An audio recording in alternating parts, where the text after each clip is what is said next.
sa Google, i-type ang e-registration. Bago kumuha ng PAYOS certificate, ay kunin muna ang e-registration number.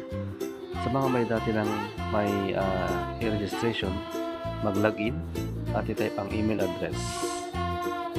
Ganon din ang password. Halimbawa ng e-registration number ay yung may nabilugan na kulay orange at i-save ito. Susunod sa Google ay i-type ang payos.bmw.gov.ph. Click lang ito at ready na ang save na e-registration number kanina. Balik, halimbawa lang ng number ang ginamit ko dito.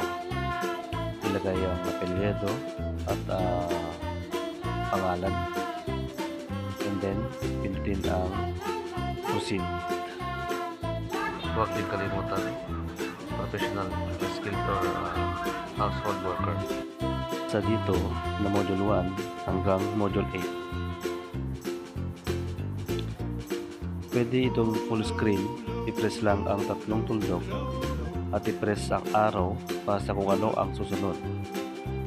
Pagkatapos mabasa ang module 1, pinutin ang Let's Review.